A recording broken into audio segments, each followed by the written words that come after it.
Bonsoir et bienvenue sur le plateau de l'Esprit des Lettres, ici à la Procure, cette librairie parisienne qui coproduit avec KTO et le Jour du Seigneur l'Esprit des Lettres, votre émission littéraire préférée sur le livre religieux, le livre de spiritualité. Nous allons aborder ce soir deux questions cruciales qui touchent l'avenir de notre pays et de l'Europe également, à la lumière d'un personnage, d'un grand témoin du passé. Première question cruciale, celle de l'islam. L'islam dans sa relation avec l'Église catholique. Alain Besançon, bonsoir. Bonsoir. Alors, on ne vous présente plus, vous êtes membre de l'Institut, vous êtes historien, vous avez écrit plus de 25 ouvrages, spécialiste en particulier du communisme, de la Russie, mais aussi des religions. Oui, pour mon péché. Je m'arrête. Et vous publiez aux éditions de Fallois « Problèmes religieux contemporains », où parmi de multiples questions, vous posez effectivement le problème de l'islam dans sa relation avec l'Église catholique et avec l'expérience du communisme que vous considérez avoir été mal perçue, mal analysée par l'Église catholique. Vous vous demandez si par hasard l'Église catholique ne se tromperait pas dans sa perception même de l'islam. Donc c'est un livre qui est absolument pas correct sur le plan politique, comme on dit, il est impolitiquement correct. C'est un livre courageux, c'est un livre engagé, dérangeant, qui pose des questions fortes, absolument captivant. Deuxième question cruciale, c'est celle de l'avenir de l'homme dans notre société, l'homme en tant qu'homme. Alors, des scientifiques qui s'associent avec des informaticiens et des génies des nanotechnologies inventent le transhumanisme pour repousser sans cesse les limites de l'homme, et peut-être même la limite ultime, celle de la mort. Et donc Bertrand Vergely, bonsoir. Bonsoir. Vous photographiez, vous analysez cette grande, ce que vous appelez la tentation de l'homme-dieu, c'est le titre de l'ouvrage que vous publiez au Passeur, où justement vous décortiquez cette espèce d'ambition qui voudrait en fait libérer l'homme, mais qui, semble-t-il, et c'est votre thèse, l'emprisonne au plus profond. C'est un livre qui est très éclairant sur les tendances d'aujourd'hui, les tendances qui nous dominent peut-être sans que nous le sachions. Et puis, le troisième témoin, peut-être l'invité clé de cette soirée que nous allons chercher dans le lointain XVIIe siècle, mais peut-être pas si lointain que ça. Marie-Joëlle Guillaume, bonsoir. Bonsoir. Vous publiez donc chez Perrin un ouvrage sur Vincent de Paul, Un saint au grand siècle, qui n'est pas tout à fait une biographie, qui est une vaste enquête. Vous avez revisité quasiment toute la documentation possible et des choses justement qu'on n'avait pas forcément découvertes sur la vie de cet homme et qui apparaît dans sa grandeur et dans l'œuvre, enfin les œuvres multiples qu'il a fondées, ouvrent justement une perspective et pose comme un choc dans une société où Bertrand Vergely dénonce l'égoïsme, l'individualisme forcené, justement, éclaire effectivement ces problématiques. Donc vous voyez, trois livres effectivement très différents, des genres littéraires très différents, des auteurs assis qui ont vraiment une bonne expérience et qui promettent effectivement une soirée passionnante, comme d'habitude du reste. Mais nous commençons, comme chaque mois, par un tour d'horizon de l'actualité littéraire sur le plan religieux, avec Mathilde Mailleux de la Procure qui nous a préparé une sélection. Restez bien avec nous.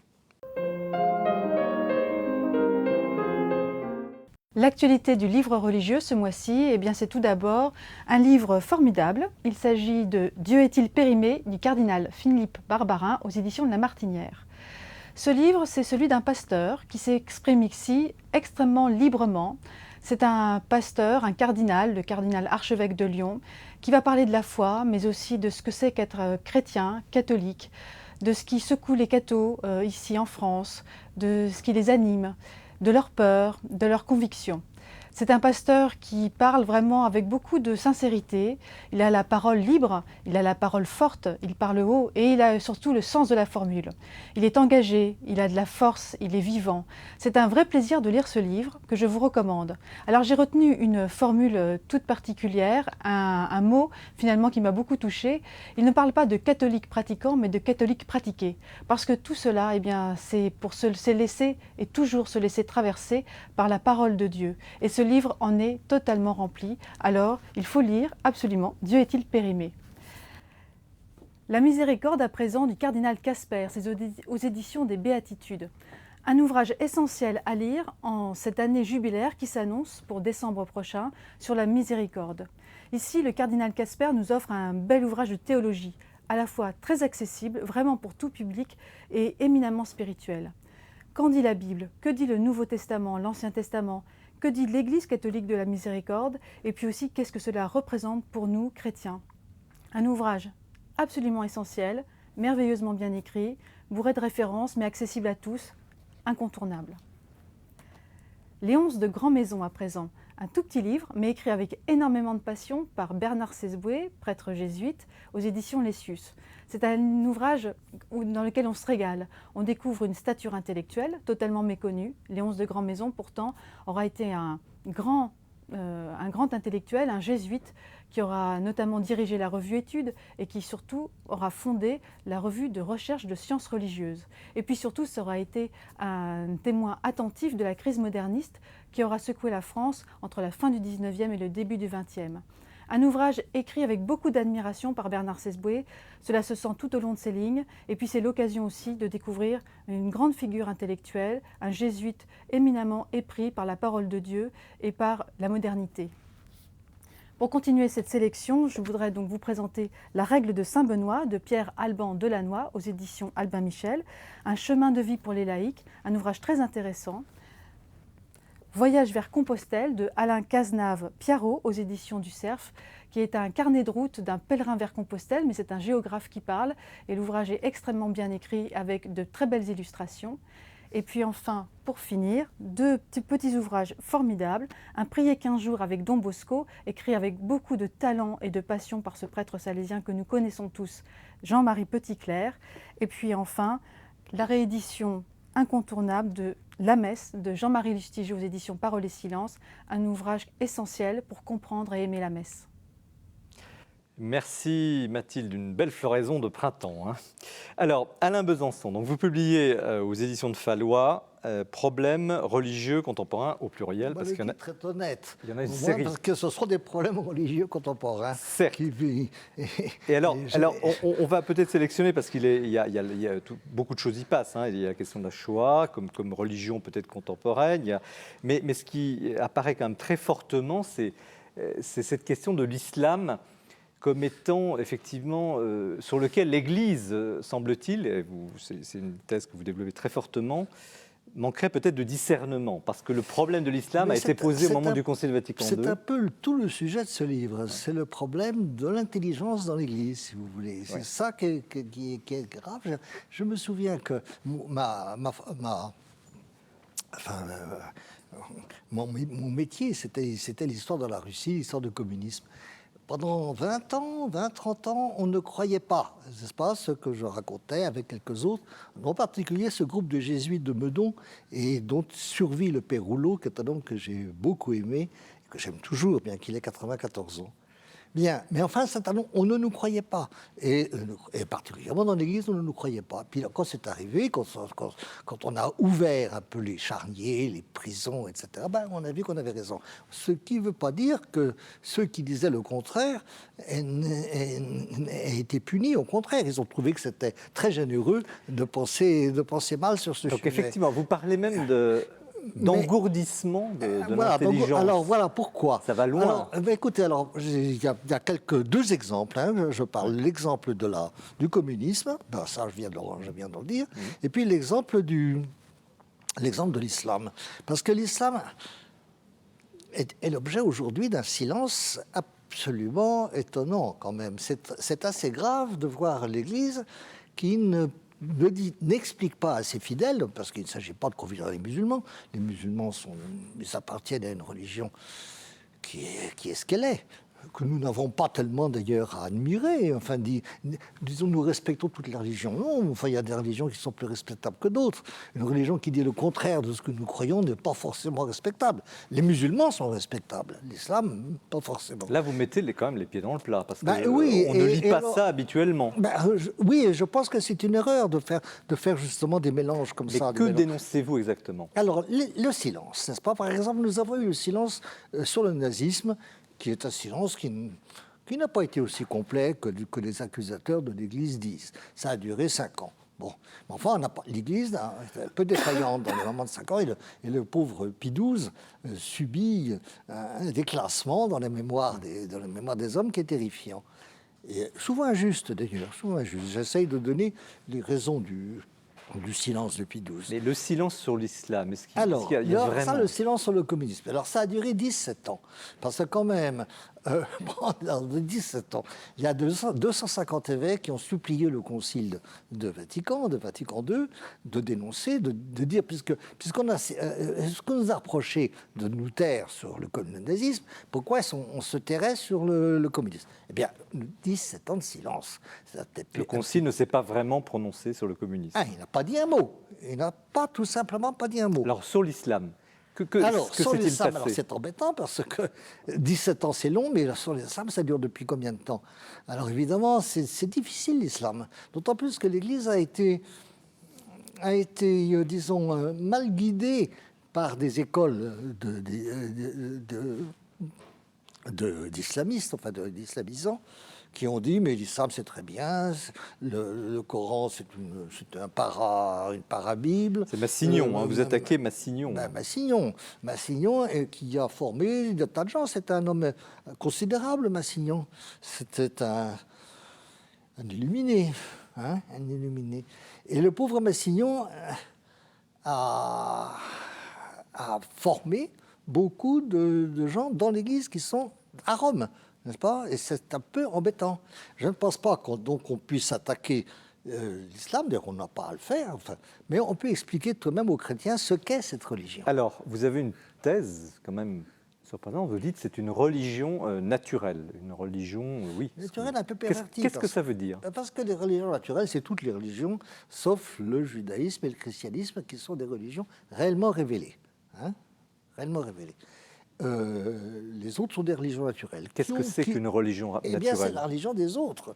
La religion des autres, c'est en principe toutes les religions, le bouddhisme, l'islamisme, l'animisme au cœur des forêts, ont des religions compliquées. Les Australiens, etc., ont des religions complètes, avec des mythes, avec des figures, avec un discours. Et toutes ces religions sont bonnes, et elles ont gardé ce que nous appelons dans notre jargon la morale noachique, c'est-à-dire il est mal de mentir, de tuer. Mais la question de Dieu dans tout ça, elle se situe comment? La question de Dieu, les uns voient le Dieu partout, d'ailleurs le Dieu est partout d'ailleurs. Enfin, il y a quelquefois une concentration sur une figure unique et on parle de monothéisme, etc. Mais ce n'est pas ça qui caractérise tellement nos religions. Ce qui caractérise le judaïsme et le christianisme, c'est la notion d'alliance. Alors, dans les religions naturelles, vous n'avez pas question d'alliance. Vous avez une religiosité répandue. Bon. Dans l'islam, vous avez le Dieu d'Israël. Le Dieu d'Israël qui est adoré au nom un Dieu d'Israël qui ne leur parle pas, qui n'a pas donné un pacte dans lequel il y a deux parties qui discutent ensemble, comme Jacob avec Dieu, comme la Vierge Marie à Cana. On discute avec Dieu dans les religions de l'Alliance. Non, l'islam signifie soumission. Comme un Dieu totalement inaccessible et par nature incommunicable. Un Dieu totalement inaccessible par nature, devant lequel on a une relation idolâtrique. C'est ce que je prétends, du moins. Idolâtrique, c'est un mot assez connoté. Qu'est-ce que vous voulez dire par là? C'est-à-dire qu'ils adorent le Dieu d'Israël à la façon dont, disons, les anciens adoraient Jupiter ou les autres religions monothéistes. Donc marqué par, il y en a beaucoup. On parle toujours de 3 religions monothéistes, mais il y en a beaucoup. C'est une religion dominée par quoi? Par la peur? Non, pas par la crainte de Dieu? Par la crainte de Dieu, certainement, mais en tout cas, c'est une religion qui se tient, c'est une religion qui forme des hommes qui sont nullement inférieurs aux chrétiens ou aux juifs. Seulement, c'est différent, c'est un autre monde, et c'est une autre relation à Dieu. Mais beaucoup la connaissent, il y a énormément de travaux sur le sujet, et même à Rome, vous disiez, certains ont été influencés par Massignon, mais il y a beaucoup de spécialistes de l'islam. C'est vrai. Ils la connaissent quand même, cette religion. C'est vrai, mais il n'y en a pas tellement d'abord. Il n'y en a pas tellement. En France, par exemple, vous aviez un dominicain qui était le Midi, à Toulouse, qui était excellent, qui était Jomier. J'ai connu Jomier, il n'a pas tellement eu droit à la parole. Hein. Mais quelles sont les conséquences de cette, ce flou, de ce malentendu, cette confusion? Vous avez très peu de livres qui vont à fond sur le sujet. À mon avis, le livre le meilleur de tous a été écrit par un juif hongrois qui s'appelle Goldziher. Ça, c'est vraiment un excellent livre. Il est traduit en français, on peut le dire. Il est vraiment d'une précision, d'une sérénité admirable.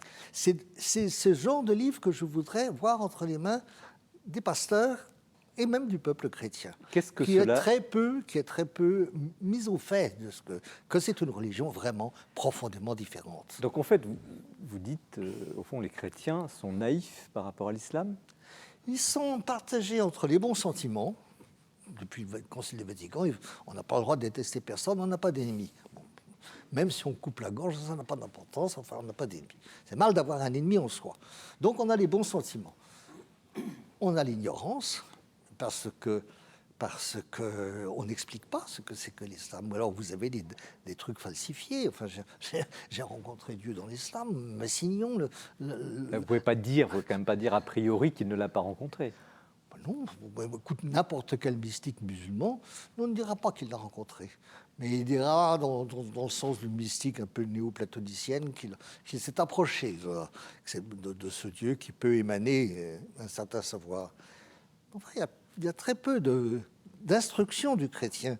Je me souviens très bien d'un lazariste, justement, Thérèse Marie-Joëlle, un lazariste libanais qui avait fait un excellent petit livre sur l'islam, dans lequel, essentiellement, c'était pour instruire les chrétiens de ce qu'est l'islam. Bon, je l'ai préfacé, il m'a demandé de faire une préface. Comme je n'étais pas très respectueux, les évêques lui ont demandé de faire sauter la préface. Et ce pauvre homme, qui était charmant, a consenti pour que son livre ne soit pas supprimé. Mais enfin, c'est vous dire à quel point les chrétiens sont tenus dans l'ignorance de la chose. Mais l'islam parle quand même, enfin le Coran, de Marie, de Christ. Bah, ce sont des musulmans. Alors je ne vois pas pourquoi vous dites que Marie est musulmane. Bien sûr que Marie est musulmane. Bien sûr que Marie est musulmane. Et même il confie à Jésus-Christ. Jésus-Christ, qui tient effectivement une certaine place, pas si grande qu'on dit, mais enfin une certaine place dans le Coran, le soin de dire « Je ne suis pas le Fils de Dieu, je ne suis pas mort sur la croix, il n'y a pas de Trinité, il n'y a pas d'incarnation. » Il a le droit de le dire, mais il faut savoir que c'est un Jésus qui est musulman. Il n'a de relation avec le Jésus que nous aimons et que nous adorons qu'un rapport d'homonymie. Il n'a pas un rapport réel. Donc, ce que les musulmans critiquent au fond dans le christianisme, ne supporteraient pas, c'est la question de la Trinité, du fait que Dieu ne soit pas unique. Alors, les musulmans ont ce qu'ils appellent le tawhid, c'est-à-dire une espèce de concentration de toute la foi, de toute la croyance musulmane, de tout le culte musulman sur l'unicité de Dieu. Hein. Et alors, quand il parle de la Trinité des chrétiens, c'est la Trinité de Dieu, de Jésus-Christ et de la Vierge Marie.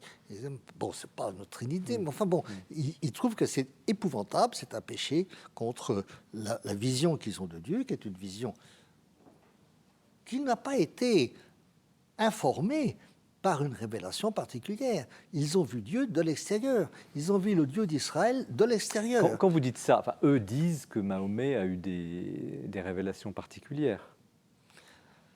Non, c'est pas des révélations particulières, c'est-à-dire qu'il était illettré, ce qui est faux d'ailleurs, mais enfin, il était illettré. Théoriquement, dans l'islam, Mahomet est illettré. Et simplement, il a reçu la dictée de l'ange Gabriel qui lui dictait le Coran, et le Coran n'est pas comme la Bible ou l'Évangile, une collection de livres inspirés. Non, c'est Dieu lui-même, c'est la parole de Dieu. Donc on ne peut pas y toucher. Hein. C'est la parole de Dieu. Le Coran est incréé. C'est une chose très importante. Nos textes sacrés sont inspirés.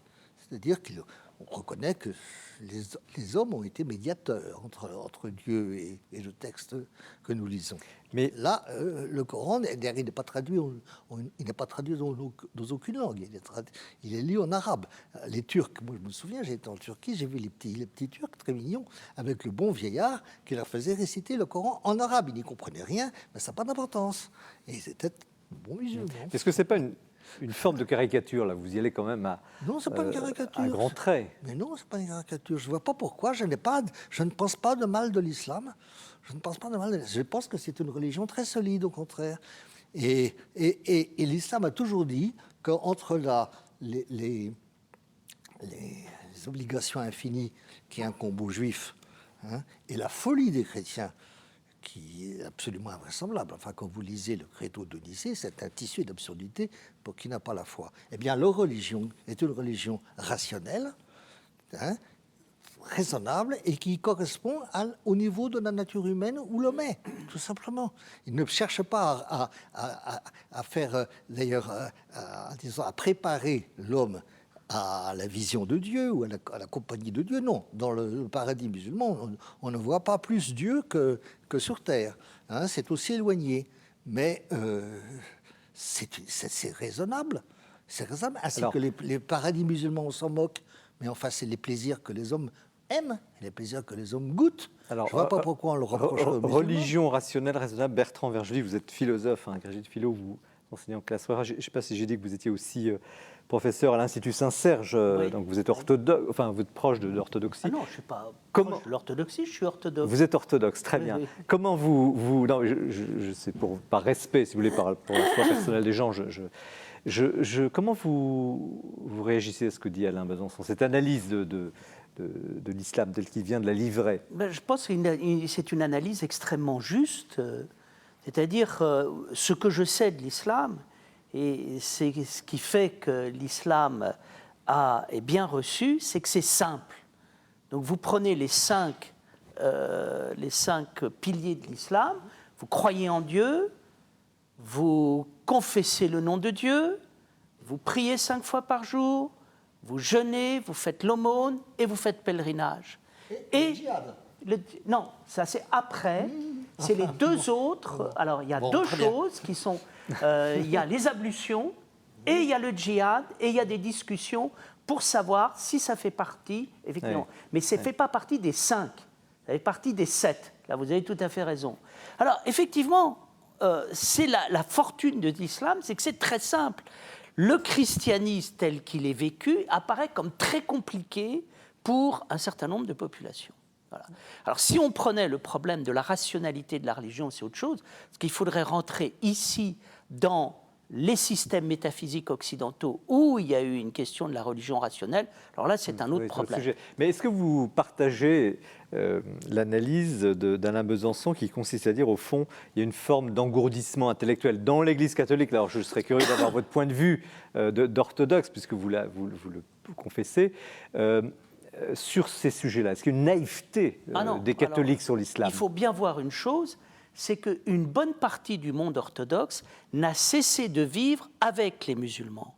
Donc vous avez en Syrie, en Irak, au Liban, en Égypte, vous avez... et en Russie, vous avez tout à fait raison. Donc les musulmans, ils connaissent. Ce n'est pas quelque chose d'abstrait avec lesquels il faudrait avoir de bonnes relations.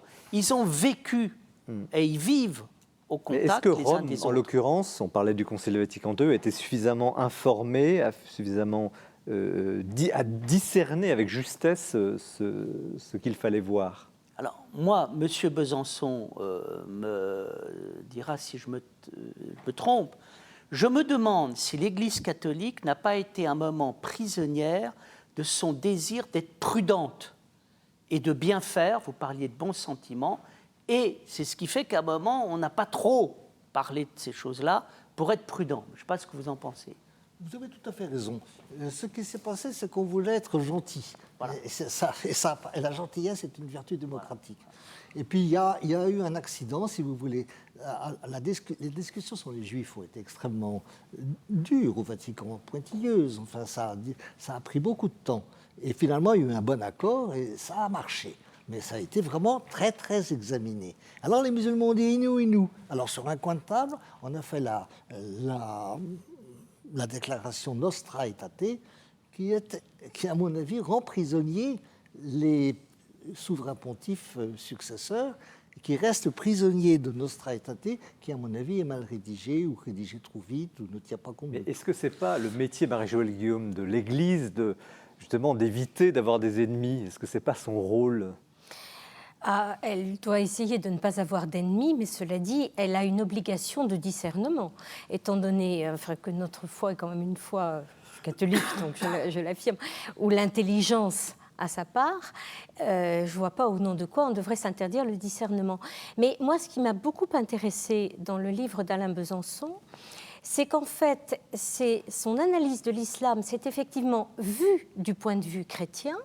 Et vu du point de vue chrétien, a-t-on raison d'estimer qu'au fond, par exemple, c'est le même Dieu, qu'au fond, il n'y a pas de difficulté de retrouver des personnages qui ont le même nom, ou quasiment, dans la Bible ou dans le Coran, et vous expliquez très bien que c'est un porte-à-faux total.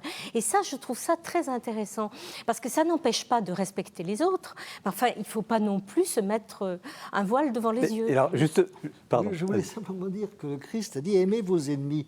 Ça veut dire qu'il y en a. Si on n'identifie pas... Et qu'on a d'abord les discerner. Alors là, ce mot... Mais même avant de parler d'ennemi, celui qui est différent.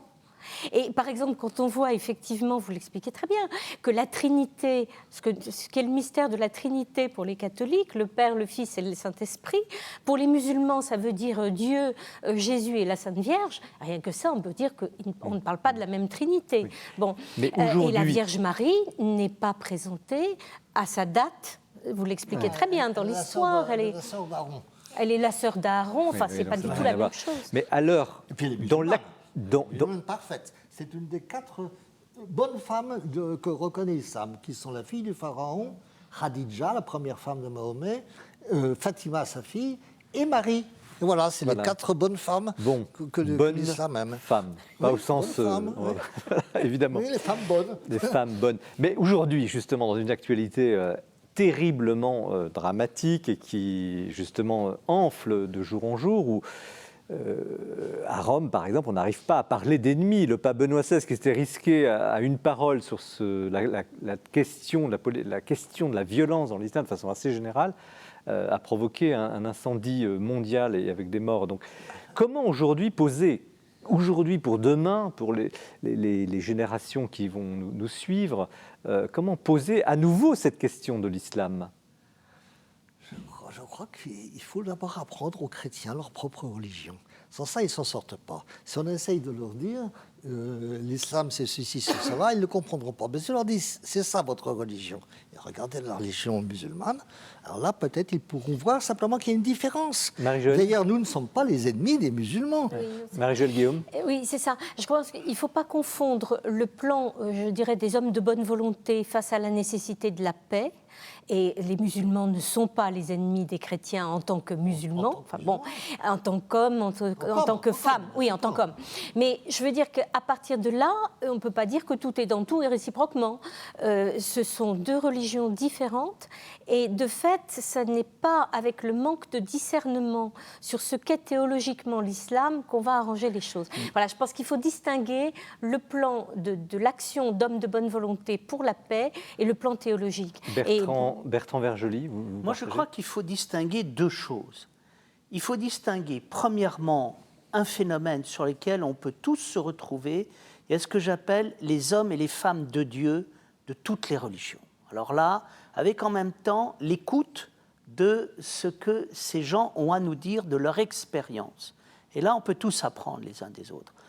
Aujourd'hui, le problème, ce n'est pas l'islam, c'est un problème politique. C'est-à-dire qu'il y a des courants islamistes radicaux qui ont un projet de conquête mondiale. Ça a été annoncé par l'ayatollah Khomeini en 1979, ça a été repris par Ben Laden, c'est repris par Daesh. Le mot d'ordre de Daesh, ça a été de dire on va aller jusqu'à Rome. Donc, c'est ça, avec ça qu'il faut discuter. Il faut discuter qu'est-ce que c'est que ce projet politique de conquête mondiale. Et je crois que là, il ne faut pas être gentil, ils ont décidé de faire la guerre et ils vont la faire. Et il faut apercevoir, il faut dire les choses telles quelles, nous sommes en guerre. Quand vous arrivez à Roissy, j'y étais ce matin, vous voyez partout des militaires avec des mitraillettes, vous entendez des plans Vigipirate, il faut qu'on ouvre les yeux, la situation est politique. Et là, nous sommes capables de faire deux choses, c'est-à-dire, il y a les hommes et les femmes de Dieu avec lesquels on peut vraiment s'entendre, puis après, il y a autre chose, c'est la politique. Est-ce que nous sommes dans le choc des religions qu'avait annoncé Oui. Est-ce que nous y sommes Enfin, Est-ce que ce n'est pas ça il y a beaucoup enfin, c'est entièrement juste ce que vous dites. Nous sommes en guerre contre, disons, des aspects, des efflorescences politiques, des efflorescences militaires de l'islam. Et là où le mot djihad prend un sens alors très, très concret. Je ferai juste une minute. Moi, je ne pense pas qu'on est en guerre contre l'islam. Mais je signale qu'il y a une partie de l'islam qui est en guerre contre nous. Contre le... Voilà, Et qui sont très clairement... Et il y a une volonté, Ben Laden voulait détruire l'Amérique.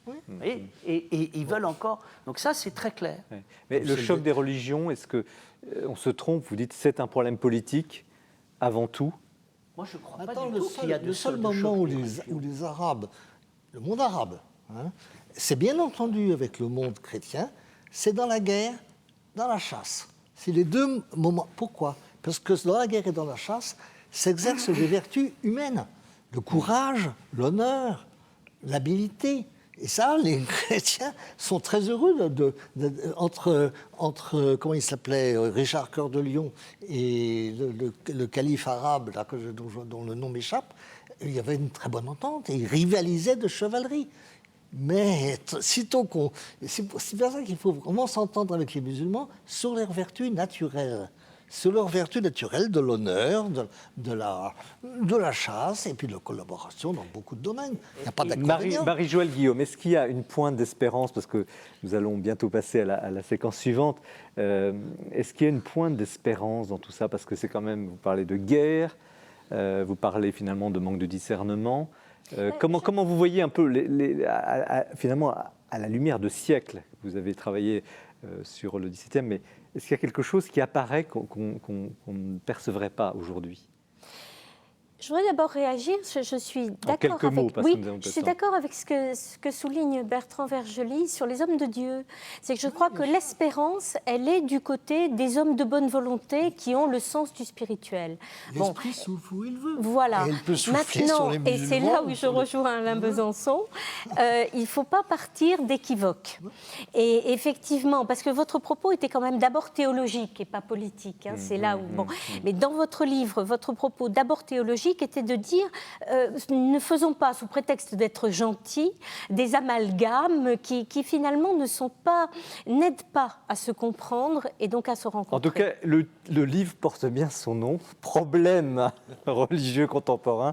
Merci Alain Besançon, donc édition de Fallois, un ouvrage impolitiquement correct et extrêmement stimulant qui effectivement, je pense, éclairera plus d'un. Nous poursuivons bien sûr cette émission avec tout à l'heure Bertrand Vergely et la tentation de l'homme-dieu, non sans avoir retrouvé notre ami et complice François Maillot qui, ce mois-ci, présente le coup de cœur.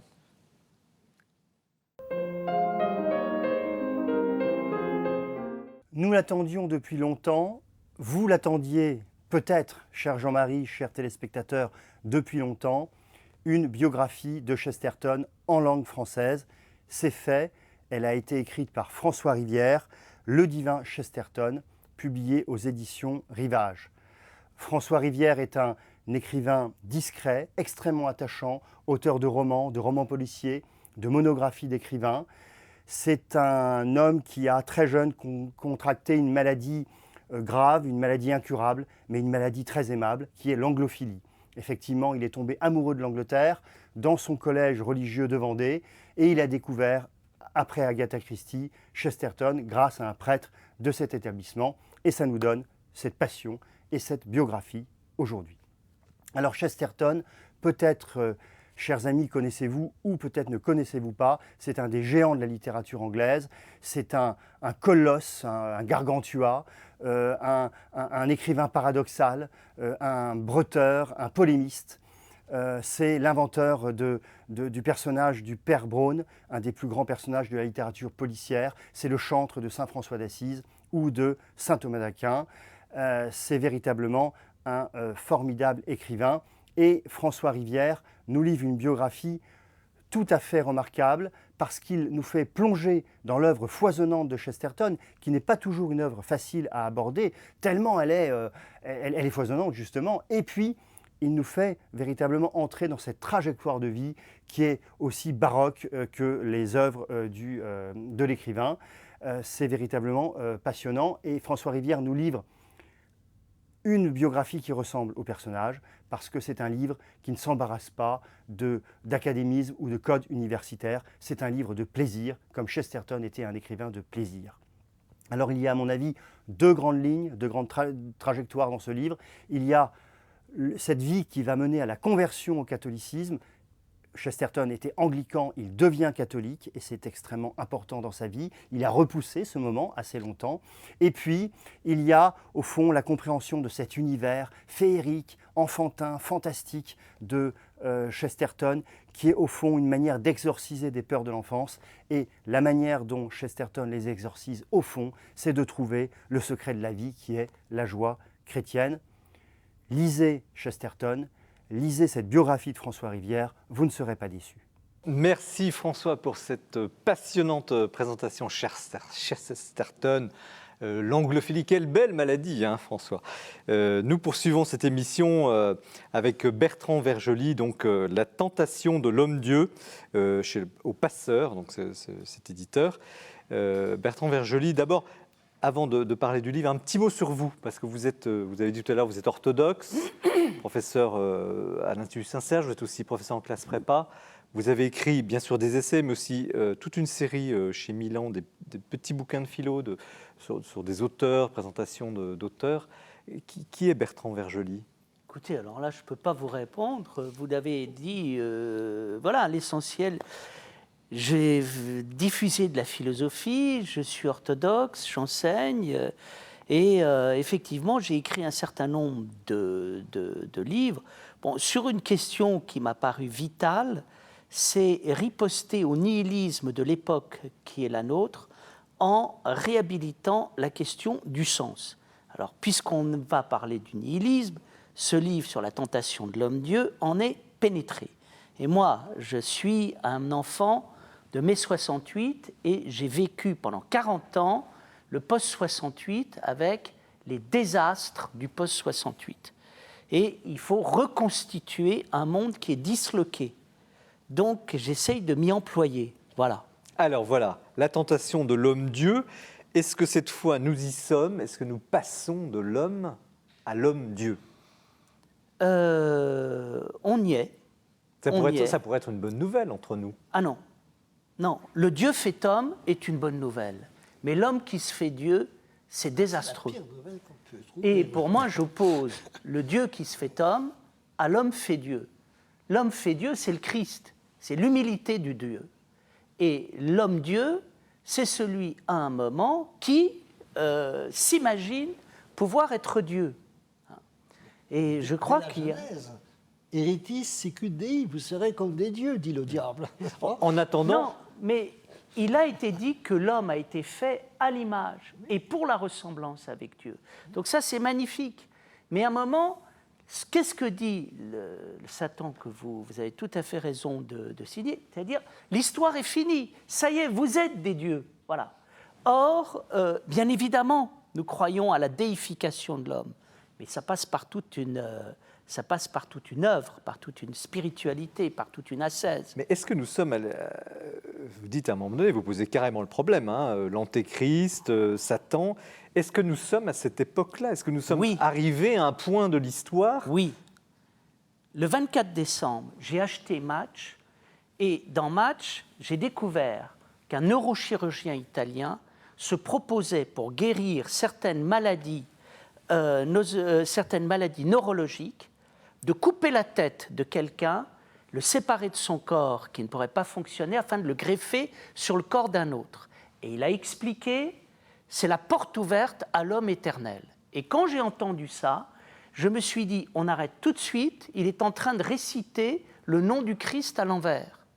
Et je me suis dit, mais qu'est-ce que ça veut dire? Et je me suis dit, mais il y a le neurochirurgien qui est en train de vouloir fabriquer l'homme éternel, vous avez Google qui investit dans des objets connectés dont le but est d'en finir avec la mort, vous avez une université qui s'appelle la Singularity University à côté de San Francisco où le but c'est d'en finir avec la mort, et vous apercevez que par ailleurs, on vit dans un monde dans lequel on voudrait nous expliquer un certain nombre de changements complets. C'est-à-dire, Henri Atlan s'est intéressé à l'utérus artificiel et il dit « attention, on y court ». Le mariage pour tous, qu'est-ce qu'on fait? On supprime la différence sexuée et on commence à nous expliquer que pour faire un enfant, on ne va peut-être pas forcément passer par un homme et une femme. Et on s'aperçoit qu'à un moment, si vous voulez, vous êtes dans un système où on annonce la néo-humanité. Voilà, on annonce la néo-humanité et il faut savoir, vous avez des gens qui trouvent ça formidable en disant on va éliminer Dieu, on va éliminer le christianisme et le point suivant, on va vous fabriquer un nouvel homme. L'homme que vous avez connu n'existera plus. Mais aujourd'hui, c'est sous le rapport de la science, mais est-ce que ça n'a pas toujours, et de l'informatique et de tout ce que vous venez de citer, mais est-ce que cette tentation n'a pas toujours existé et n'a pas toujours finalement... n'est pas toujours parvenu à un échec retentissant? Alors, écoutez, ça a toujours existé dans la Grèce antique. Il y avait une grande passion pour l'homme, c'était l'hubris, et l'hubris, c'était de se prendre pour un dieu. Bien. Et il y avait une deuxième passion, c'est de se prendre pour rien. Mais c'est vrai que c'est une tentation. Ce qui se passe aujourd'hui, c'est que avant, c'était des rêves, c'était des fictions.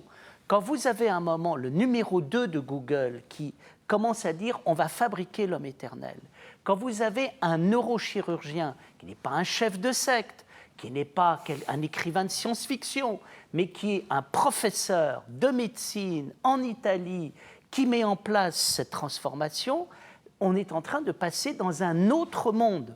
Alors, il y a un autre aspect que vous décrivez très bien dans le livre et qui en fait aussi sa force parce qu'il est très clair et pédagogique, c'est des éléments de discernement pour les gens qui nous regardent, qui sont dans la vie active, qui sont des parents, qui sont aussi des jeunes. Et là, vous délimitez ces trois caractéristiques de cette tentation, donc l'illimité, l'égalité et la sécurité. Est-ce que vous pouvez nous synthétiser un peu ces éléments de discernement?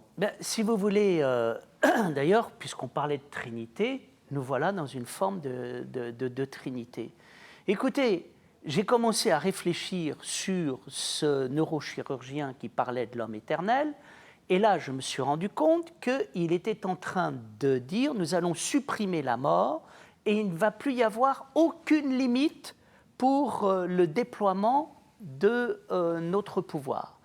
Et à côté de ça, je me suis dit « mais c'est très curieux, il y a d'autres choses qui sont connectées avec ça, l'égalité ». C'est-à-dire que non seulement on va être libre, mais on va sauver le genre humain, on va être d'une bonté infinie et on va faire disparaître les inégalités, c'est-à-dire l'illimité, tout le monde pourra l'avoir. Et puis on s'aperçoit aussi que très concrètement, nous vivons dans un monde qui a légalisé le principe de précaution et dans lequel il y a un dispositif sécuritaire qui est en train de s'emparer de ce pays et de toute la civilisation.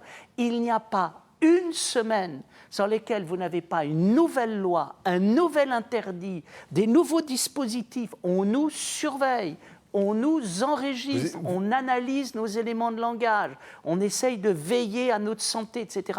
Et je me suis dit, attention, où est-ce qu'on est en train d'aller? Moi, ce qui m'intéresse, si vous voulez, je me suis dit, comment un monde peut perdre sa religion? Comment est-ce qu'on peut arriver à tuer Dieu? Comment est-ce que... Et je dis, quelles sont les conséquences de ça? Les conséquences de ça, c'est que je m'aperçois que je vis dans un monde athée, dans un monde de plus en plus anti-chrétien, et dans lequel, à un moment, il s'est passé la chose suivante, la place de Dieu étant vacante, ne pensons pas qu'on ne l'a pas remplacé, on l'a remplacé par l'homme, et on est en train de le remplacer par le nouvel homme. Or, il s'appelle que le nouvel homme, c'est le nom du Christ. C'est le nom du Christ qui est utilisé par saint Paul et que nous sommes. Les Russes l'avaient vu à la fin du 19e siècle. Et je sais que vous vous êtes intéressé à Soloviev. J'entends tant d'échos de Solovyov, Voilà, dont absolument. nous semblait, Voilà. et sur lequel j'ai écrit dans Voilà. le temps un livre sur lequel Newman a écrit d'ailleurs des paroles sur l'Antéchrist qui sont tout à fait et nous y semblables. sommes. Ce qui montre que Et les Nietzsche, le craintes que nous dernier avons texte, remontent loin quand même. Et le dernier texte de Nietzsche, c'est l'Antéchrist, avec à la fin de ce texte une proclamation de guerre en disant « guerre à mort contre le christianisme ». Donc si vous voulez, je me suis... Soloviev est plus vicieux encore, et ça m'intéresse plus maintenant parce que Soloviev imagine un antéchrist extrêmement gentil. Oui. Un antéchrist extrêmement gentil qui est au fond un peu ce que les popes russes sont en train de manifester au monde. Le communisme a été jeté à la barrière, mais nous avons un faux christianisme à la place, avec Poutine qui va à toutes les cérémonies. Alors, qui a que des croix l'antéchrist sur son- soit Oui. gentil ou aimable ou Oui. redoutable, C'est toujours l'antéchrist. comment les chrétiens, et vous écrivez aussi, c'est patent dans le livre, comment les chrétiens doivent réagir, doivent-ils combattre, doivent-ils s'éveiller, que faire? Bien, je crois que, vous savez, Étienne Gilson disait « Le monde est rempli de vertus chrétiennes qui sont devenues folles ». C'est Chesterton déjà. Mais, ils sont aussi. et je crois, si vous voulez, alors, je crois que l'intérêt du christianisme, c'est que nous savons cela, nous sommes prévenus de cela. C'est-à-dire que nous avons le Christ, il est dit, attention, il va arriver des faux prophètes, il va arriver des faux Christ. Préparez-vous, parce que c'est quelque chose qui nous pend au nez. Bien. Alors, je pense, si vous voulez, que la vérité, c'est que nous sommes devant une très très grave crise spirituelle. Nous sommes dans un mécanisme qui est un mécanisme potentiellement suicidaire, mais mis en place par des gens qui ne s'en rendent pas compte et qui ne voient pas les effets de ce qu'ils peuvent produire. Et je pense que les clés se retrouvent à l'intérieur du fait de retrouver une vraie vie spirituelle. L'homme intérieur, ce que vous décrivez à la fin de l'ouvrage. Absolument. Mais qui n'a jamais été autant combattu et en même temps qui peut profiter de la technologie que vous dénoncez L'homme pourtant. intérieur ne profite pas de la technologie. Mais pourtant, Internet peut rendre service au christianisme. Non. Internet, le christianisme est une chose, Internet en est une autre. Ce qui est intéressant, c'est qu'effectivement, le christianisme peut passer par des tas de points de vue, mais il sera...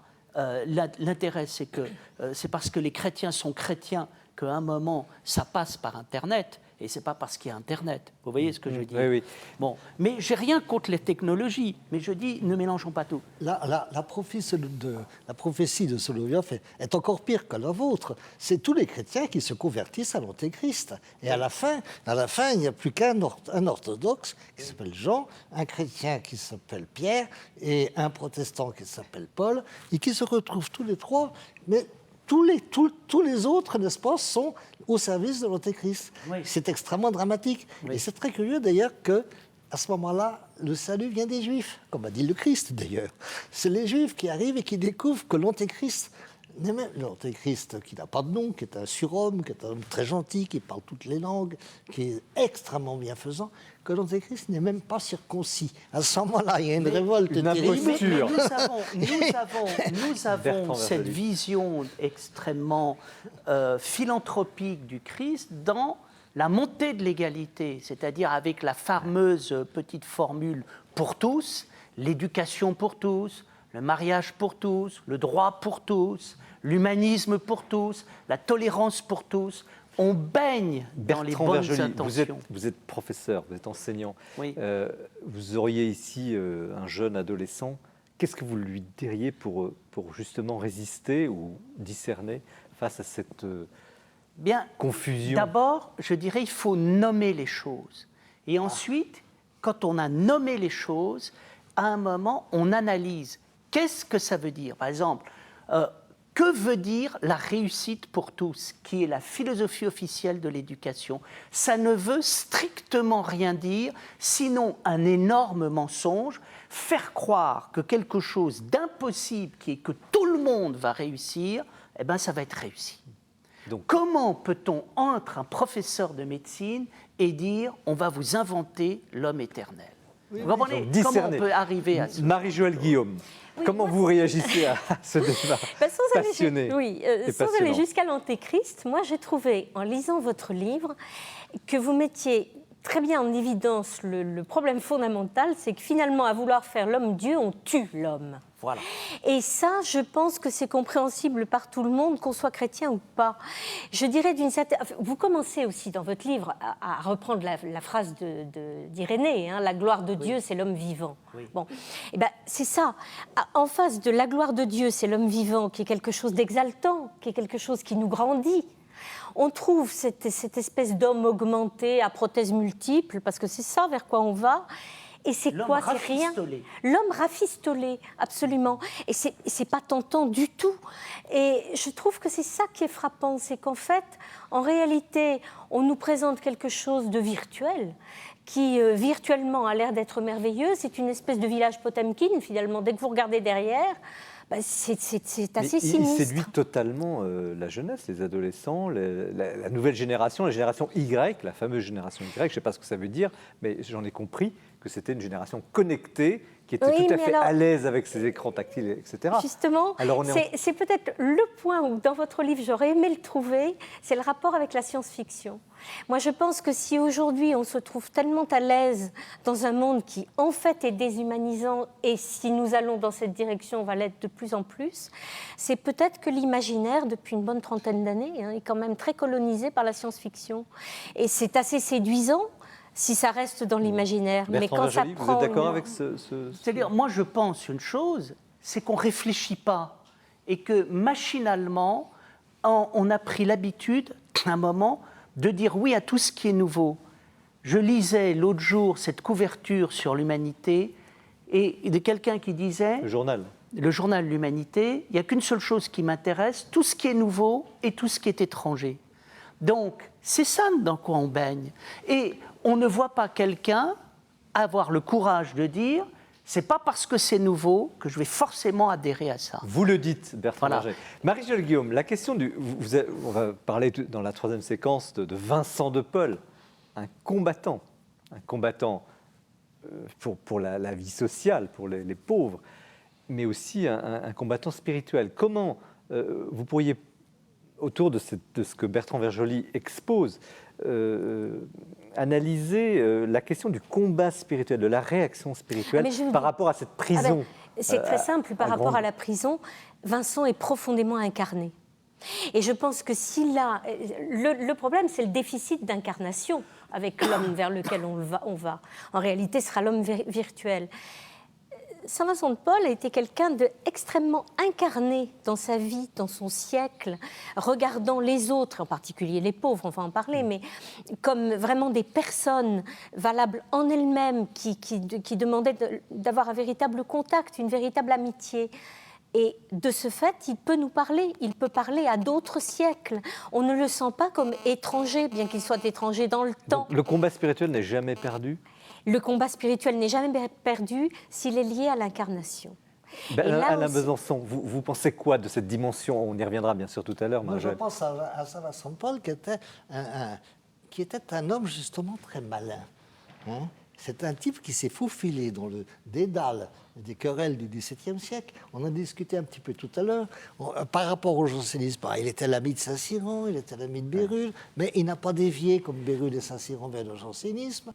Mais est-ce que Bertrand Verjoly, nous sommes à la fin des temps? Est-ce qu'on arrive à un terme? Qu'on arrive à un terme, tout le monde en est d'accord. Nous sommes à la fin d'une civilisation et une autre chose est en train d'arriver. Ça, c'est quelque chose... J'en sais rien. C'est vrai, c'est possible. Je discutais simplement avec un ami qui est dans le commerce. Il me dit, le petit commerce est en train d'être labouré par le commerce en ligne. C'est des choses qu'on n'a jamais vues. Bien. Donc, en ce sens, on change. Qu'on soit à la fin des temps, je ne le crois pas.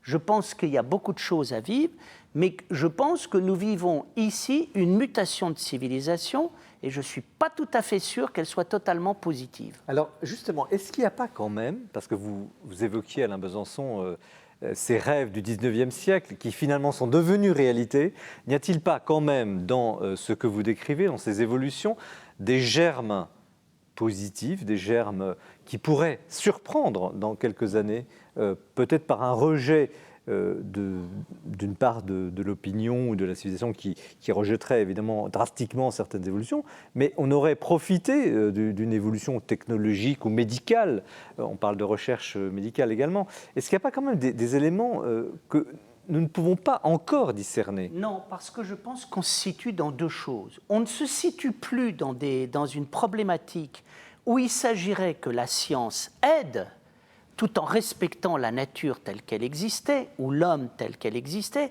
Il s'agit d'autre chose. Quand on parle du transhumanisme, le projet du transhumanisme va de pair avec l'anti-humanisme et qui consiste à dire l'homme, c'est fini, nous n'en voulons plus. Dieu, c'est fini, on va vous fabriquer autre chose. Marie-Jole Guillaume, vous ne voyez pas, vous, quand même, des germes, de ton côté optimiste. On peut toujours trouver des germes d'espérance partout. D'ailleurs, nous sommes pleins d'espérance à partir du moment où l'homme reste l'homme. Là où je suis totalement d'accord avec Bertrand Vergely, c'est qu'on est actuellement dans une finalité tordue. Bon, on cherche en réalité à vouloir faire un homme nouveau. C'est vrai de tous les totalitarismes, mais il est vrai que nous avons des moyens, c'est ce que vous expliquez très bien, des moyens à notre disposition aujourd'hui qui sont démesurés et qui effectivement peuvent nous faire franchir le pas qui nous fasse, et excusez-moi de revenir sur mon dada, sortir de l'incarnation. Or, nous sommes des êtres incarnés, nous ne serons jamais heureux, même simplement en dehors de cela, et même notre vie spirituelle a besoin de notre incarnation humaine, très générale. Je veux dire, on n'a pas besoin d'être chrétien pour savoir que l'homme a besoin d'être incarné. Et on est en train de nous faire fuir sous des prétextes qui ont l'air d'être très beaux et qui en réalité nous cassent profondément. On est en train de nous faire fuir dans le virtuel. Est-ce que Dieu ne tolérerait pas ce genre d'évolution, tout de même? C'est l'intelligence humaine qui travaille là. Quand on regarde l'Église, à chaque siècle de près, ça donne une impression d'horreur. Le 19e siècle chrétien, quand on regarde de près, c'est une horreur. Le 18e aussi.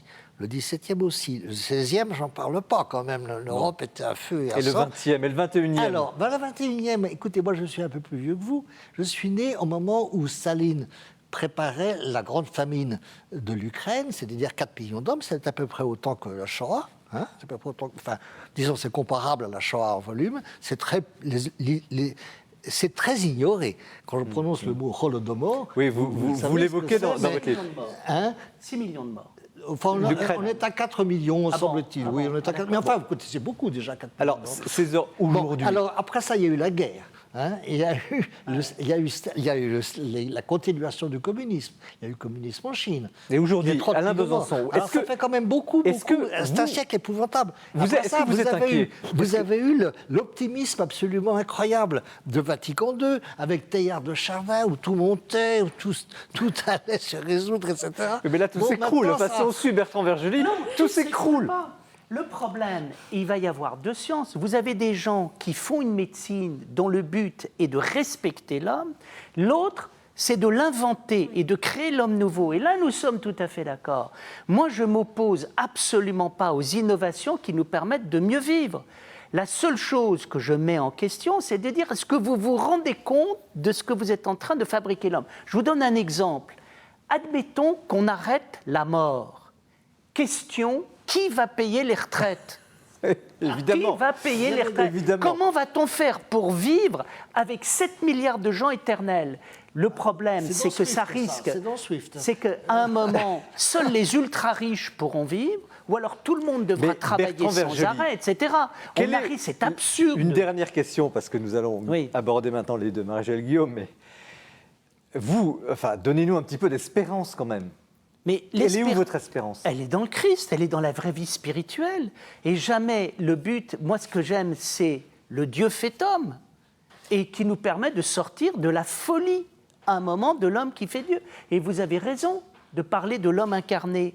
Moi, ce qui m'intéresse, c'est la vie de prière, c'est la profondeur dans laquelle on a la saveur de l'éternité. On ne va pas confondre la perpétuité et l'éternité. Là, on est dans le corps Un perpétuel. dernier mot, Marie-Joëlle Guillaume, et puis nous continuons. C'est sur- parfaitement dans votre livre. Il y a une chose qui m'a touchée, c'est qu'indépendamment de toute cette mise en évidence de l'horreur Le vers laquelle nous allons, diagnostic il terrible. y a un moment où je me sentais, mais sincèrement, l'âme dilatée devant quelques pages, quelques phrases où vous expliquez la gloire de Dieu dans l'homme vivant. Alors, Et la ça, c'est gloire de formidable. Dieu, nous la retrouvons tout de suite avec vous, Marie-Joëlle Guillaume, pour Vincent de Paul. Mais en attendant, merci Bertrand Vergely pour ce livre très, très stimulant, très inquiétant, mais en même temps nécessaire au discernement. La tentation de l'homme-dieu, au passeur, l'édition Le Passeur.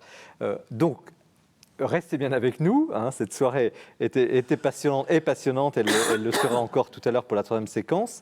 Nous retrouvons la rubrique du portrait qui est, je ne vous dis pas de qui est présentée ce mois-ci par Bertrand Deschamps.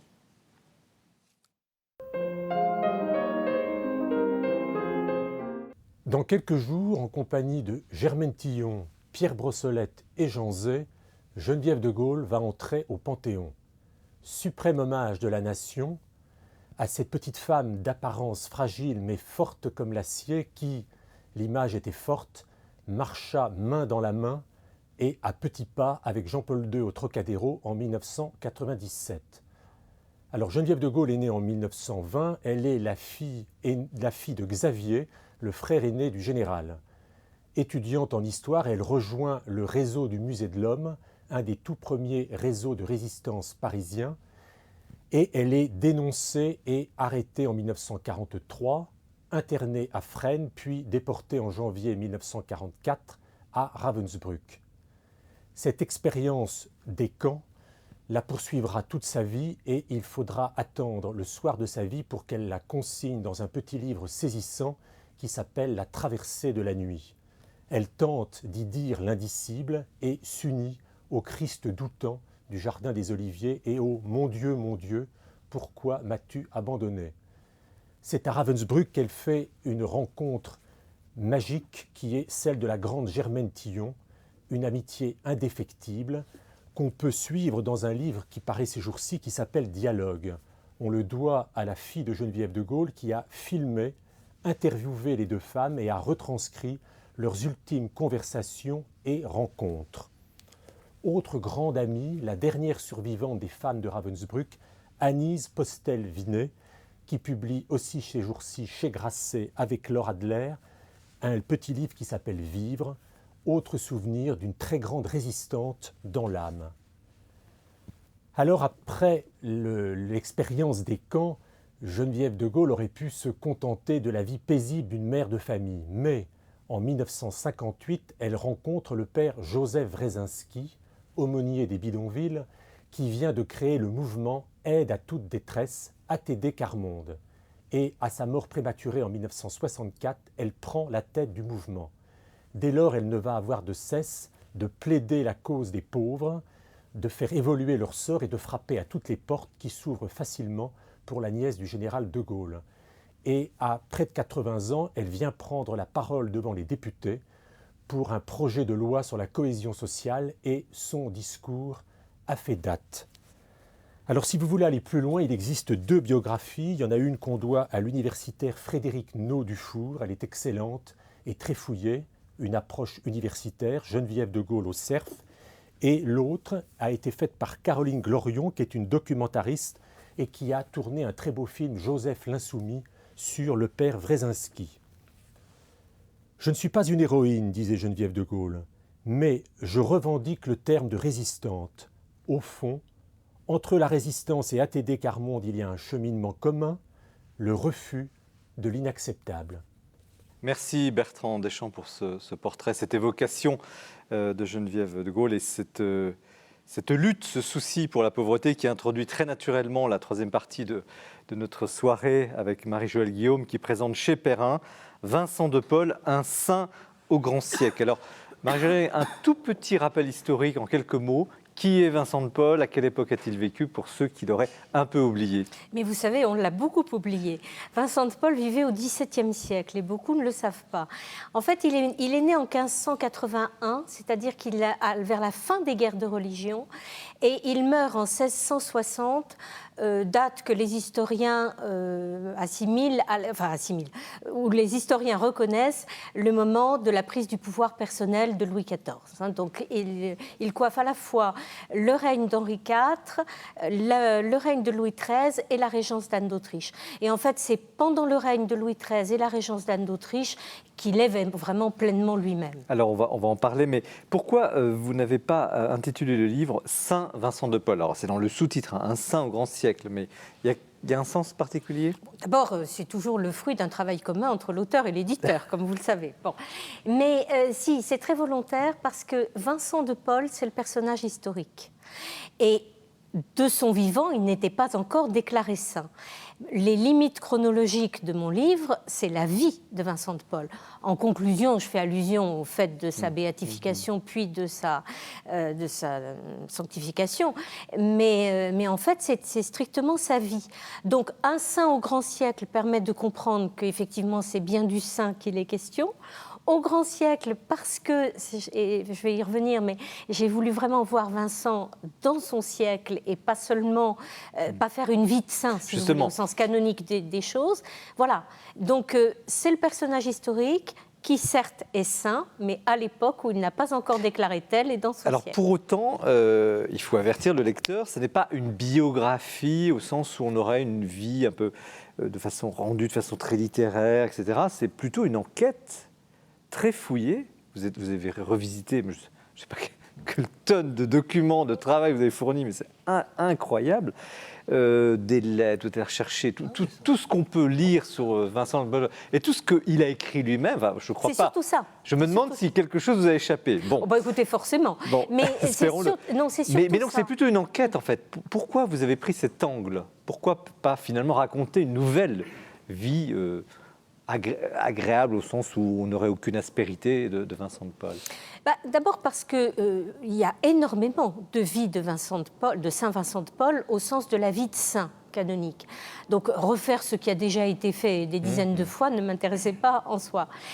Et il faut dire que je suis venue à ce travail par le XVIIe siècle. J'ai une passion pour le XVIIe siècle et en particulier ce que les historiens appellent le premier XVIIe siècle, donc justement jusqu'en 1660. Jusqu'à l'avènement de Louis XIV. Pas la période de Louis XIV. Non pas que je n'aime pas la période de Louis XIV, mais j'ai un faible pour cette première partie du siècle, qui est celle de la réforme catholique, qui est marquée par un certain héroïsme. Et le faible pour Vincent, d'où vient-il? Et un faible pour Vincent. D'où vient-il ce faible? Alors, en fait, c'est quand j'ai travaillé sur mon autobiographie romancée de la marquise de Rambouillet, sur l'hôtel de Rambouillet, parce que c'est la même période, et parce que la marquise de Rambouillet n'a pas fait partie des dames dont je parle, les dames de la charité, enfin autour de Vincent, mais elle l'a quand même aidé de ses deniers. Et Vincent apparaissait déjà dans le livre. Et je me suis dit, mais j'ai envie d'approfondir, parce qu'évidemment, comme ayant eu une éducation chrétienne, je connaissais Saint Vincent de Paul, mais j'avais envie d'approfondir ce qu'il était dans son siècle. Alors, juste pour répondre à votre première remarque, j'ai voulu partir d'abord de sa correspondance, c'est-à-dire partir d'abord des documents, repartir vraiment dans les documents. Toutes les lettres, 3000 Oui, lettres, alors il nous en reste à peu près 3000, parce qu'à la Révolution, il y a eu le fameux sac de Saint-Lazare, le 13 juillet 89, où les émeutiers ont tout fait passer par les fenêtres, les bibliothèques, les documents, etc. Saint-Lazare, donc pas la gare Saint-Lazare, mais le quartier près de la gare du Nord où il était était la maison de Saint-Lazare et l'ensemble des bâtiments. Un petit mot sur ce qui reste aujourd'hui, pour que les téléspectateurs aient bien en tête. On a parlé des lazaristes tout à l'heure. Quelles sont aujourd'hui les œuvres qui subsistent à Saint-Vincent de Paul? Qui subsistent, mais attendez, elles se sont développées. Elles sont dans le monde entier. Oui, mais alors les noms dans l'Église. Non, alors c'est en France seulement qu'on parle de lazaristes. C'est la congrégation de la mission. Et la congrégation de la mission, elle est dans le monde entier. Alors il y a la congrégation de la mission, qu'on appelle donc en France les lazaristes. Il y a les filles de la charité, qu'il a cofondées avec Louise de Marillac, et dont je parle donc, déjà. La chapelle de la rue du Bac et tout ça. Voilà. Alors la chapelle de la rue du Bac, c'est parce qu'il y a eu Catherine Labouré, qui était elle-même une fille de la charité, plus tard. Mais voilà. Et puis en filigrane, beaucoup d'œuvres sociales. sociales. Énormément d'autres œuvres. Et puis il y a surtout l'Association internationale des charités qui est dans la droite ligne de ce qui s'est passé, je le raconte dans le livre, à Châtillon-les-Dombes en 1617, c'est-à-dire le moment du lancement de la première charité. Donc, la charité, ça veut dire quoi? Une association venant en aide aux pauvres. Aux plus pauvres. Voilà. Alors, est-ce que vous avez, enfin, je le sais, j'ai lu le livre, qu'avez-vous découvert que l'on ne connaissait pas sur Vincent Dole? Par exemple, la fameuse période peut-être des 10 années où il était quasiment réduit à l'état d'esclavage dans les galères. Alors attendez, il y a beaucoup de choses. Enfin, il y a plusieurs choses. Là où vous avez raison de parler d'enquête, j'ai fait une enquête quasi policière sur la fameuse histoire de la captivité. Hein. A-t-il ou n'a-t-il pas été captif en Barbarie? En Barbarie, précisé. Barbarie, c'est l'appellation que l'on donnait à l'époque à la région, à la fois des 3 pays du Maghreb, Algérie, Tunisie, Maroc, et aussi la Tripolitaine, enfin en gros en Afrique du Nord. Voilà, c'était la Berbérie, Barbarie, enfin il y avait différents termes. Et il aurait été, enfin, il y a un doute. Quand j'ai pris le sujet en main, au XXIe siècle, c'est l'incertitude. Bon, certains pensent qu'il l'a été, certains non, parce qu'il y a eu une très grosse controverse au XXe siècle, et où là avait été battue en brèche l'idée qu'il ait pu l'être. Oui, parce qu'on lui reprochait de l'avoir caché. De l'avoir caché, d'avoir fait un mensonge pour cacher une période de 2 ans de sa vie. Alors, qu'en est-il ? Eh bien, pas du tout, il n'y a pas de mensonge. Mais cela dit, je voudrais quand même laisser la surprise aux gens qui liront le livre. D'accord. Habile. Autre découverte. Oui, alors il y a beaucoup d'autres découvertes, en particulier que sa vie est très remplie, non pas seulement au plan religieux. D'abord, il est à la fois le fils et le père de son siècle, puisqu'il est très lié à la réforme catholique, il en reçoit beaucoup, mais il en donne beaucoup aussi. Il est lié aux affaires de l'État. Quand vous dites la réforme catholique, c'est dans le contexte de la réforme protestante. Hein. Non, c'est-à-dire, oui, c'est le nom que la contre-réforme a pris en France. Voilà. Si vous voulez, face à la réforme protestante, en particulier dans l'empire des Habsbourg, il y a la connotation politique, on parle plus de contre-réforme. Alors que chez nous, le nom qui est reconnu par les historiens aujourd'hui, c'est réforme catholique. C'est-à-dire François de Sales, Bérulle, Ollier, Condrin, Brébeuf, Jean-Eudes. Alors vos découvertes dans cet univers, dans ce contexte, Alors ma découverte, d'abord, ça a été tous ces liens avec cette France-là, ce grand siècle des âmes, pour reprendre la formule de Daniel Robs. Me rendre compte que justement il était très lié à son époque. Ça a été, on ne le sent pas assez, à mon avis, dans les vies de ça. On ne le sent même pas dans un beau film comme le film de Maurice Cloche, Monsieur Vincent, avec Pierre Freinet. C'est un film magnifique, mais on a l'impression qu'il est tout seul. Et c'est pas ça du tout. Ça, c'est une première découverte. Ensuite, je dis dans mon introduction, peut-être un peu, c'est une boutade, mais qui pourrait être le saint patron des DRH. Ça, c'est une chose que j'ai découverte, c'est sa capacité... Les directeurs de ressources humaines dans les entreprises. Oui, c'est sa capacité de gestion des hommes, enfin on ne parlera pas peut-être de gestion des hommes, il faut plus de respect, de compréhension de ce que les hommes peuvent faire, les hommes et les femmes. Vous reprenez d'ailleurs le terme de la spiritualité de la gestion. Oui.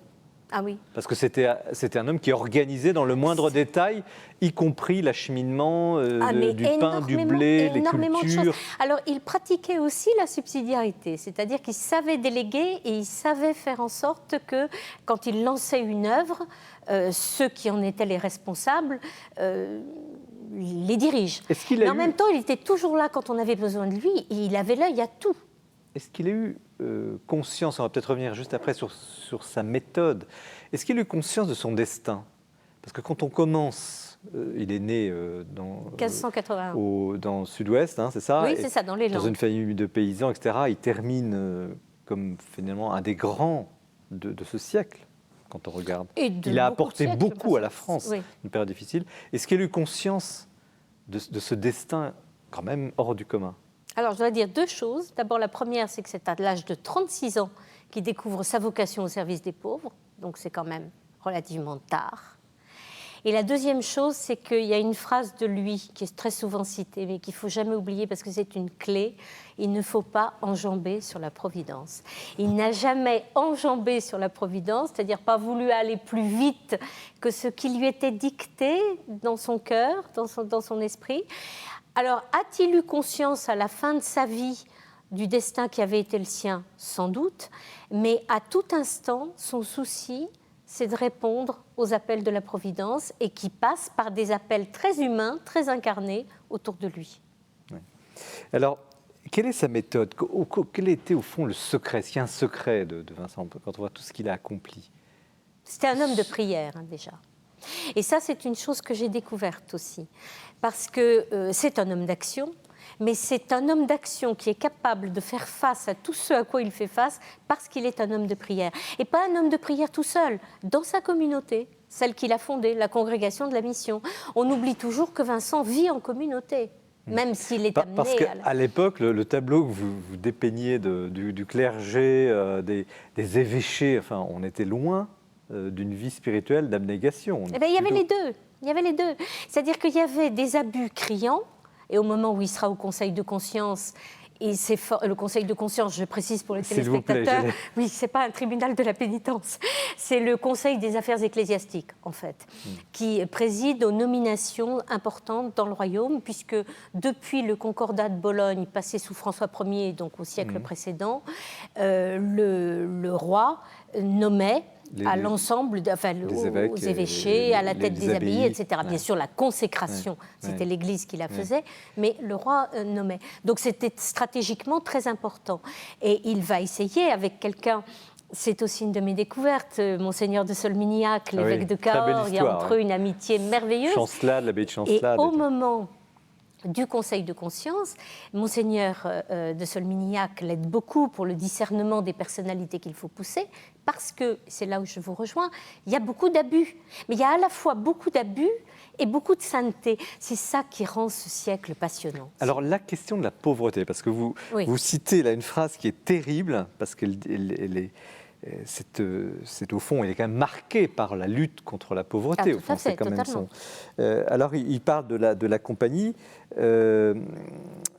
Donc, pour tous les biens de la terre, je ne ferai jamais rien contre Dieu ni contre ma conscience. Bon, admettons. Mais la phrase qui arrive, c'est la compagnie ne périra point par la pauvreté, mais plutôt si la pauvreté lui manque. Je crains qu'elle vienne à périr. Oui, mais attendez, ce n'est pas la pauvreté extérieure, c'est la pauvreté de la communauté en tant que telle. Le passage que vous citez, c'est en réponse à quelqu'un qui aurait voulu qu'il y ait une nomination complaisante pour et en faisant miroiter en face des biens pour la communauté à Saint-Lazare. Alors Vincent répond non, la communauté doit rester pauvre. En revanche, il lutte toute sa vie pour améliorer le sort de ceux qui le sont. Évidemment, mais c'est vraiment là on touche le noyau atomique de sa vie, c'est-à-dire une vie de spiritualité très profonde, totalement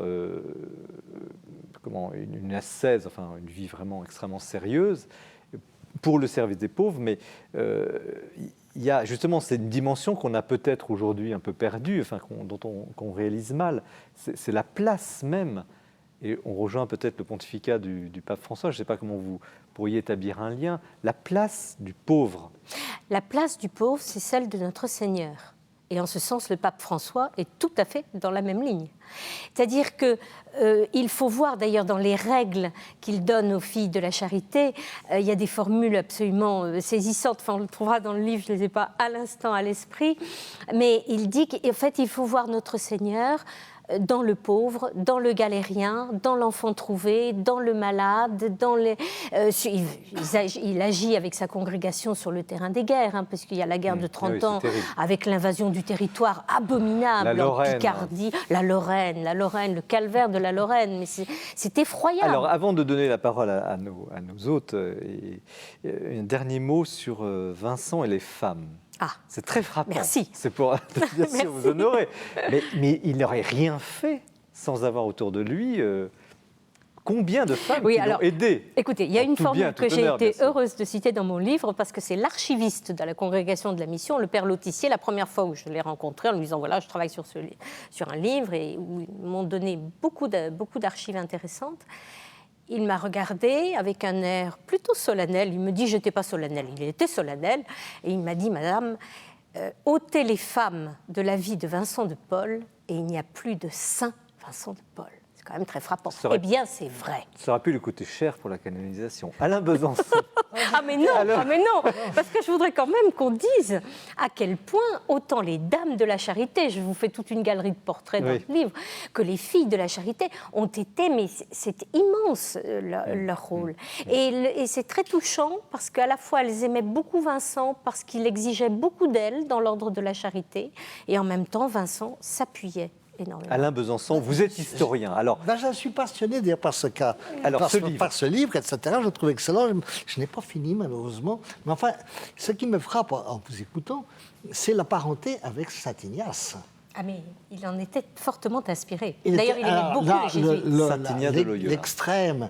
l'extrême minutie dans la gestion, la discipline qu'il maintenait, etc. Et par contre, la grande différence, c'est justement les femmes. Parce que dans l'ordre des jésuites, on n'en voit pas beaucoup. On ne voit pas beaucoup, il n'y a pas d'ordre associé. Tandis que du côté des femmes, effectivement, les femmes, d'abord, elles jaillissent au XVIIe siècle. Dans la préciosité, dans la peinture, partout, dans la littérature. Il y a une émancipation des femmes et ils l'accompagnent. Tout Ils à fait. l'accompagnent et ils s'en servent. Il faut dire aussi que Alors, l'ordre il y a pas- jésuite il y a- n'est pas centré sur la charité. Et là, les femmes vont faire merveille dans l'ordre de la charité. Vous avez raison. Vous avez raison. Alors, entre Louise de Maria et Saint François de Sales, non. Non, Vous voulez comparer Jeanne de Chantal et Louise de Maria? Voilà, Oui. c'est un couple, si vous voulez, qui ressemble un peu au couple de Oui, mais ça. comme je l'explique, Jeanne de Chantal est une mystique. Louise de Maria, qui est au départ une âme un peu tourmentée, elle arrivera à vous donner le l'expliquez très meilleur bien. d'elle-même, grâce à Vincent d'ailleurs, Elle avait été- dans la non, charité. Mais Jeanne de Chantal avait été mariée. oui, tout à fait, elle était veuve. Bertrand Vergely, vous comme philosophe et surtout dans l'incarnation de ce siècle actuel, quel écho ce genre de vie fait en vous? Je ne sais pas, moi je pense que c'est une vie absolument admirable. Et je crois que c'est un véritable bonheur. Enfin, ça fait partie des miracles. C'est-à-dire que des êtres comme ça sont des témoignages vivants de l'existence de Dieu. Voilà, c'est ça, c'est des signes qui nous sont donnés. Est-ce que c'est encore possible aujourd'hui Bien des sûr. calibres Alors, est-ce qu'il y a... Moi, je pense qu'il y a des saints parmi nous, il y a des êtres absolument fabuleux qui sont à travers le monde et qui font une œuvre admirable à l'intérieur de ce monde. Et je crois que ce qui est très important, c'est de parler de la sainteté. Vous voyez, et de parler en particulier des voix aussi, et des vocations, et de la créativité qu'il y a dans tout ça, parce que c'est ce qui ressort, tout ça.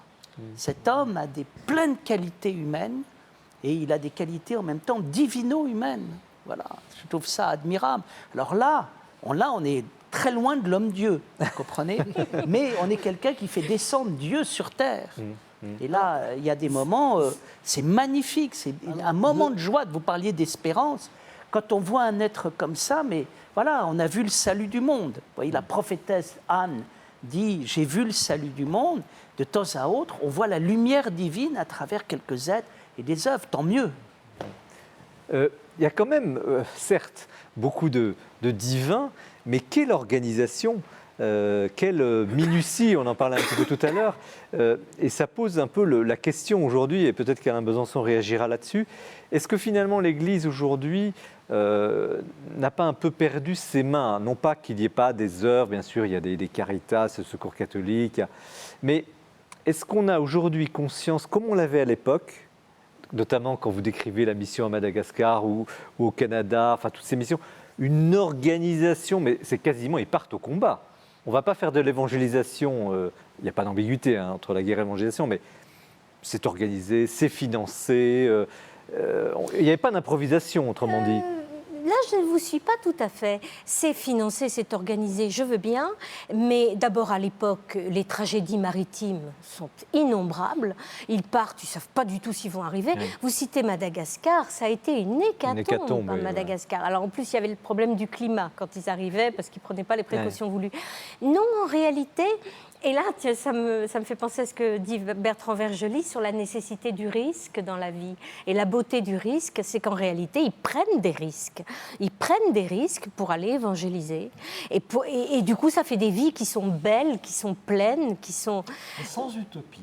Sans Voilà, utopie. sans C'est ça qui est utopie. très beau, c'est ne pas enjamber sur la providence. Ça, c'est la réfutation dans sa magnifique formule de toutes les tentatives du 19e, du 20e, etc., pour enjamber la providence, justement. Ne pas se satisfaire de ne pas écouter Dieu, finalement. Oui. Et pour répondre bien à votre question, je pense que notre problème aujourd'hui, ce n'est pas le défaut d'organisation, c'est l'inverse. Quand le pape François dit « l'Église n'est pas une ONG pieuse », et elle est tout autre chose, je crois que Vincent aurait été très heureux. Alors il y a une petite chose, petit nombre. C'est frappant de voir qu'au début, c'est vrai dans toute famille religieuse, ils sont une poignée. Oui. Et ils vont retourner le monde d'une certaine manière, à leur mesure. Est-ce qu'aujourd'hui, on n'est pas dans cette espèce de sur-précaution, de dire on ne pourra pas démarrer à moins de temps, il faut 100 prêtres là, il faut... Est-ce que là, on n'a pas quelque chose aussi à comprendre Si, je pense qu'on n'a pas... Alors nous n'en sommes pas enjambés sur la Providence, on en est à oublier la Providence. Mais en réalité, c'est elle qui construit. Alain Besançon, comment vous percevez ça Je pense à des saints contemporains et des pseudo-saints contemporains. Je pense à un vrai saint contemporain, et je crois que je peux le dire, c'est la mère Teresa. Je crois qu'elle est... La mère Teresa, elle est partie comme ça, avec 4 roupies, et comme toujours dans ces cas-là, au bout de quelques années, on s'aperçoit qu'il y a partout des organisations de Mère Teresa. La Mère Teresa, elle voulait que les gens meurent dans de bonnes dispositions, c'est-à-dire qu'elle était attentive plus aux âmes qu'au corps. C'était des mouroirs, le truc de Mère Teresa. Comme étaient les mouroirs. Elle a réussi en partant de rien. Oui, ça c'est très... Alors, une dernière question, si vous permettez, parce que le temps passe trop vite, c'est vraiment passionnant. Il y a vraiment une forte problématique aussi dans le livre, dans ce que vous évoquez, entre la pastorale et puis la théologie. Et il y a cette phrase très frappante quand il donne des conseils à des religieuses. Elles se souviendront néanmoins qu'il faut toujours préférer à leur pratique de dévotion le service des pauvres. Préférer le service des pauvres aux pratiques de dévotion. Citez bien tout, parce que la fin de la phrase, c'est « et que lorsqu'elles sont appelées au service des pauvres, elles quittent Dieu pour Dieu ». C'est-à-dire qu'en fait, oui, et il dit il ne faut pas, d'ailleurs à un autre moment, il dit il ne faut pas séparer l'office de Marthe de celui de Marie. Alors, quelle leçon pour aujourd'hui où justement l'Église, c'est la dernière question, est travaillée par cette problématique, soulevée avec quel brio par le pape François, entre finalement un petit peu les œuvres et puis la contemplation? Pas vouloir tout maîtriser soi-même. Faire confiance. Alors faire confiance, oui, faire confiance à la providence, ne pas vouloir tout maîtriser, ne pas vouloir être l'homme qui veut se faire Dieu, c'est ça. Et finalement, même à l'intérieur d'une vie de chrétien, il peut y avoir la tentation de vouloir se faire Dieu, vouloir tout maîtriser soi-même. Et je crois que Vincent nous dit, laissez-vous faire. Nous allons nous laisser faire, lire les livres, votre livre, donc Marie-Joëlle Guillaume, Vincent de Paul, Un saint au grand siècle chez Perrin. Nous laisser faire aussi par Bertrand Vergely qui nous a secoué avec la tentation de l'homme-dieu au passeur. Et puis avec Alain Besançon, problèmes religieux contemporains au pluriel que nous avons évoqué en début d'émission, édition de Fallois. Nous laisser captiver par ces 3 ouvrages qui, je vous l'avais dit au début, promettaient un dialogue et un débat passionnant et presque faible. On a touché des sujets vraiment essentiels. Merci de votre attention, merci de votre fidélité à ce beau rendez-vous, l'Esprit des Lettres, qui est un véritable plaisir à présenter, à animer. Nous nous retrouvons le mois prochain, bien entendu. Et puis, vous retrouvez l'émission, abusez-en, laissez-vous faire sur les différents sites de KTO, bien sûr, du Jour du Seigneur et de la Procure. Je vous souhaite une excellente soirée. À bientôt au mois de juin.